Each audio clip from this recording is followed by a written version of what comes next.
Conclave. Chapter 8. Momentum.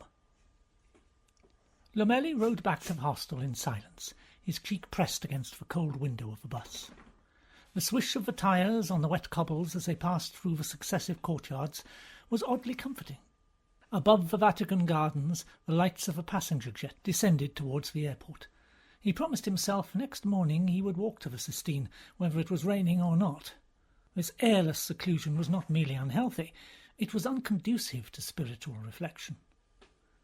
When they reached the Casa Santa Marta, he strode past the gossiping cardinals and went straight to his room.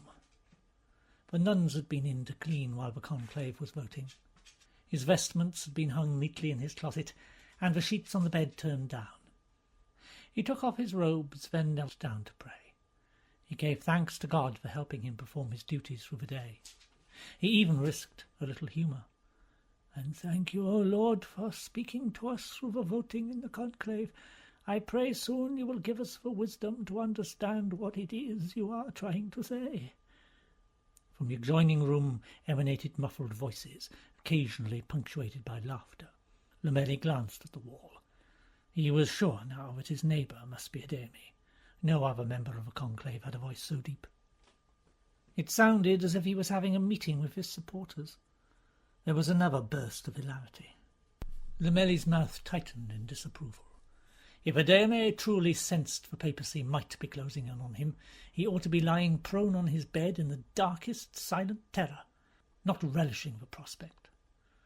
But then he rebuked himself for priggishness. The first black pope would be a tremendous thing for the world. Who could blame a man if he felt exhilarated at the prospect of being the vehicle of such a manifestation of the divine will? He remembered the envelope O'Malley had given him. Slowly he raised himself on his creaking knees, sat at his desk and tore open the envelope.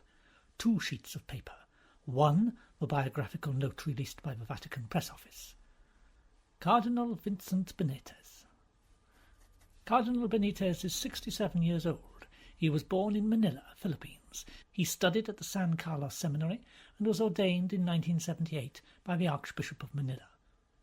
His first ministry was at the Church of Santo Nino de Tonda, and afterwards at Our Lady of the Abandoned Parish, Santa Ana. Well known for his work in the poorest areas of Manila, he established 8 shelters for homeless girls, the project of the Blessed Santa Margarita de Cotona. In 1996, following the assassination of a former archbishop, at his own request Benitez was transferred to the Democratic Republic of the Congo, where he undertook missionary work. He subsequently set up a Catholic hospital to assist female victims of the genocidal sexual violence perpetrated during the First and Second Congo Wars. In 2017 he was created Monsignor. In 2018 he was appointed Archbishop of Baghdad, Iraq. He was admitted to the College of Cardinals earlier this year by the late Holy Father, in pectore. Lomeli read it through twice, just to make sure he wasn't missing anything. The Archdiocese of Baghdad was tiny. If he remembered rightly, it numbered barely more than 2,000 souls. But even so, Benitez appeared to have gone straight from missionary to archbishop with no intervening stage. He'd never heard of such a meteoric promotion. He turned to O'Malley's accompanying handwritten note. "From Cardinal Benitez's file in the dicastery, it would appear that the late Holy Father first met him during his African tour in 2017. He was sufficiently impressed by his work to create him Monsignor. When the Baghdad Archdiocese fell vacant, the Holy Father rejected the 3 suggested nominations put forward by the Congregation of Bishops and insisted on appointing Father Benitez. In January this year, following minor injuries sustained in a car bomb attack, Archbishop Benitez offered his resignation on medical grounds, but he withdrew it after a private meeting in the Vatican with the Holy Father. Otherwise, the file is remarkably scanty." Lomeli sat back in his chair. He had a habit of biting the inside of his right forefinger when he was thinking. So Benitez was in delicate health, or had been, as the result of a terrorist incident in Iraq? Perhaps that accounted for his fragile appearance. All in all, his ministry had been served in terrible places. Such a life was bound to take its toll. What was certain was that the man represented the best that the Christian faith had to offer. Lomeli resolved to keep a discreet eye on him and to mention him in his prayers. A bell rang to announce that dinner was served. It was 8:30 p.m. "Let us face facts. We did not do as well as we'd hoped." The Archbishop of Milan, Sabadin, his rimless lenses glinting in the light of the chandeliers, looked around the table at the Italian cardinals who formed the core of Bellini's support. Lomeli was seated opposite him. This was the night when the real business of the conclave started to be done. Although in theory the papal constitution forbade the cardinal electors from entering into any form of pact, agreement, promise, or commitment, on pain of excommunication, this had now become an election, and hence a matter of arithmetic. Who could get to 79 votes? Tedesco, his authority enhanced by coming top in the first ballot, was telling a funny story to a table of South American cardinals, and dabbing his eyes with his napkin at his own hilarity. Tremblay was listening earnestly to the views of the Southeast Asians. Ademi, worryingly for his rivals, had been invited to join the conservative archbishops of Eastern Europe, who wanted to test his views on social issues. Even Bellini seemed to be making an effort. He parked by Sabadin on the table of North Americans and was describing his ambition to give greater autonomy to the bishops. The nuns who were serving the food could hardly help overhearing the state of play, and afterwards several of them were to prove useful sources for reporters trying to piece together the inside story of the conclave. One even preserved a napkin on which a cardinal had jotted the voting figures of the first-round leaders. "Does that mean we cannot win?" continued Sabadin. Again he sought to look each man in the eye, and Lomeli thought unkindly how rattled he looked. His hopes of becoming Secretary of State under the Bellini papacy had taken a knock. "Of course we can still win. All that can be said for certain after today's vote is that the next pope will be one of 4 men, Bellini, Tedesco, Ademi, or Tremblay." Dell'Acqua, the Archbishop of Bologna, interrupted. "Aren't you forgetting our friend the Dean here?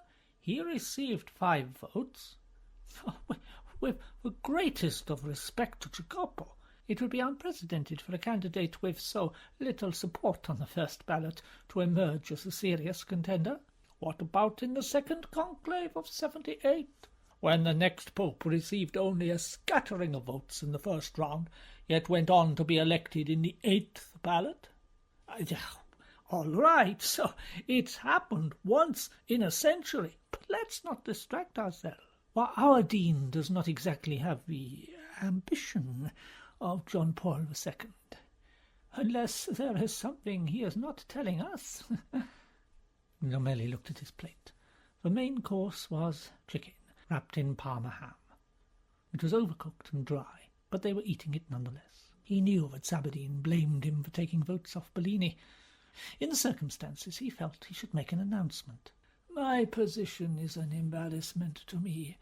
If I find out who my supporters are, I shall plead with them to vote for someone else. And if they ask me who I'll be voting for, I shall tell them Bellini." Aren't you supposed to be neutral?" "Well, I can't be seen to campaign for him, if that's what you're implying. But if I am asked my view, I feel I have a right to express it. Bellini is unquestionably the best qualified man to govern the Universal Church." "Listen to that! If the Dean's 5 votes came to us, it would make 23. All those hopeless candidates who have received 1 or 2 nominations today would fall away tomorrow. That means another 38 votes are bound to become available, and, well, we simply have to pick up most of them." "Simply? I'm afraid there is nothing simple about that, Your Eminence." Nobody could say anything to that. Sabadin flushed pink, and they resumed their melancholy chewing in silence.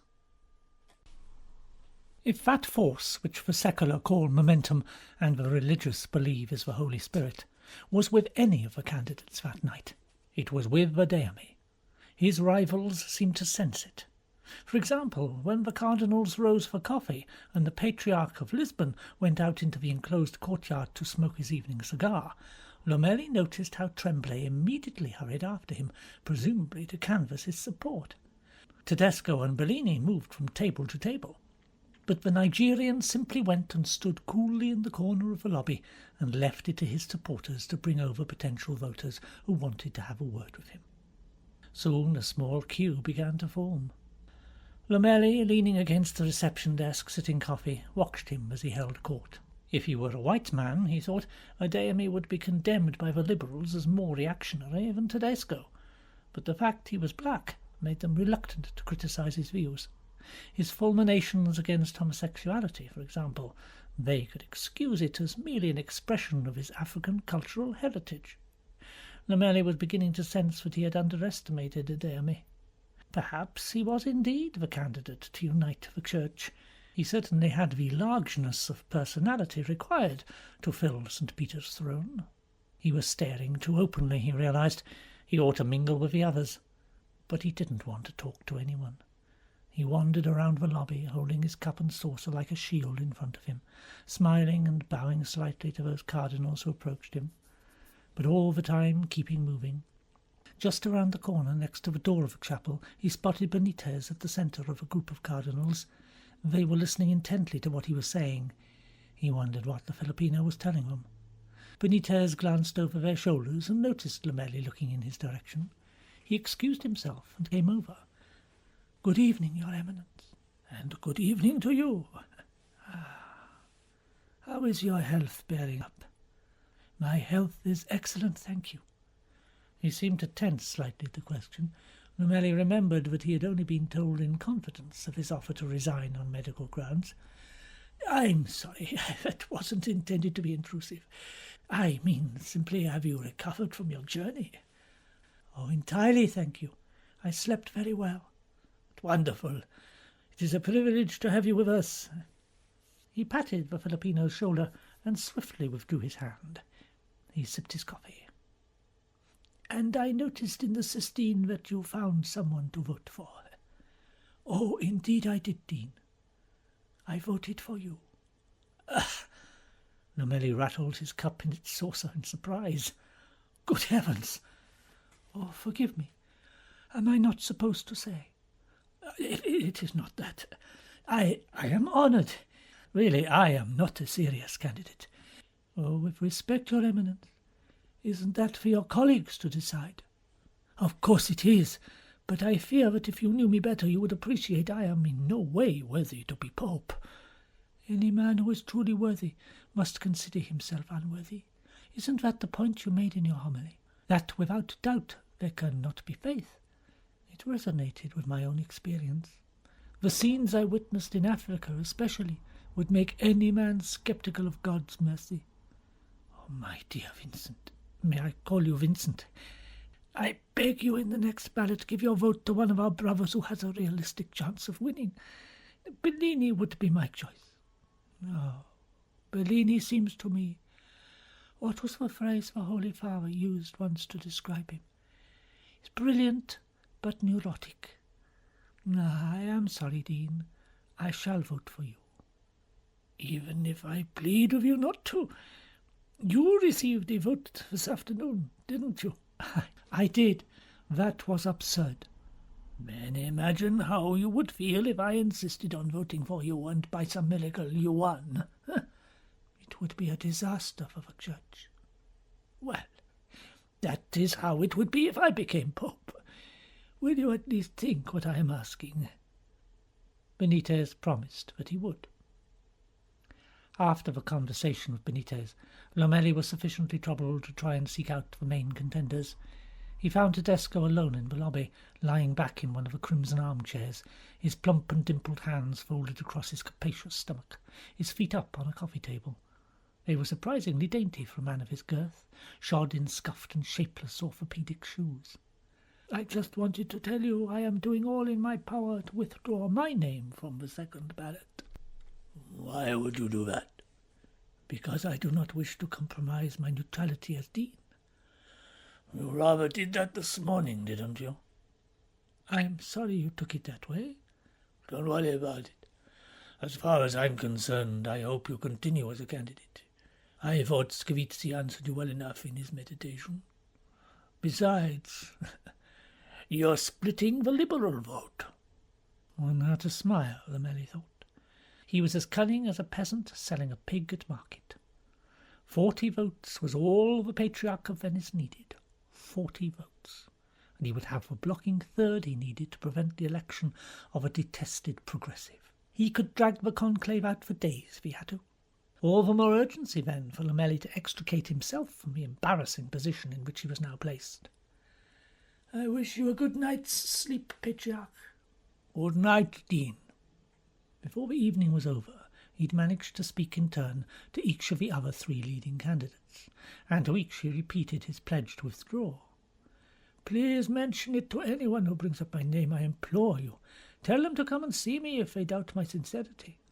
All I wish is to serve the conclave and help it arrive at the right decision, and I cannot do that if I am seen as a contender myself. Forgive me, Dean, but if we do that, won't we simply make you look like a paragon of modesty? If one was being Machiavellian about it, one would almost say that was a clever move to swing votes. It was an insulting response. He merely said politely, "Well, that is the situation, Your Eminence. I shall leave you to handle it as you see fit." Next he talked to Ademi, who was statesmanlike. "I consider that a principled position, Dean, exactly as I would have expected from you. I shall tell my supporters to spread the word."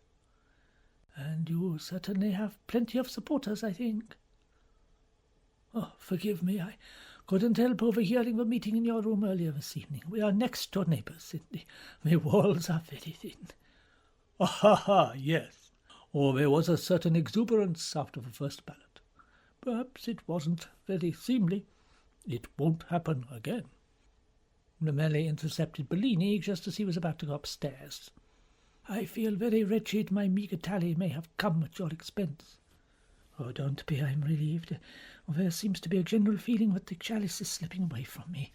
If that is the case, I pray it is. I can only hope it passes to you." "You are the only one of us with the holiness and intellect to be pope." Oh, that is kind of you. But I fret too much. We cannot have a pope who frets.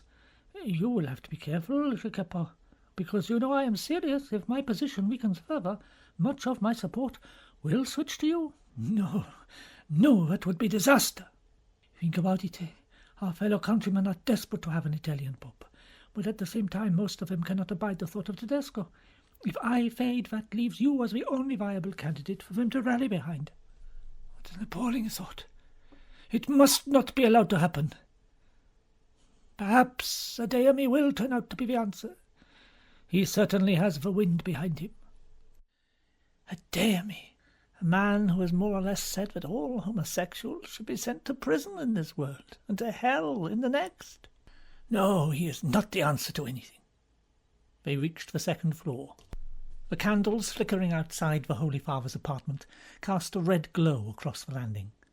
The 2 most senior cardinals in the Electoral College stood for a moment contemplating the sealed door. "What was going through his head in those final weeks, I wonder?" Bellini said. "Don't ask me. I didn't see him at all for the last month." "I wish you had. He was strange, unreachable, secretive. I believe he sensed his death was approaching. His mind was full of curious ideas. I feel his presence very strongly, don't you?" "I do, indeed. I still speak to him. I sense he is watching us." "I am quite certain of it. Well, this is where we part. I am on the 3rd floor. Room 301. I must be directly above the Holy Father. Perhaps his spirit radiates through the floor.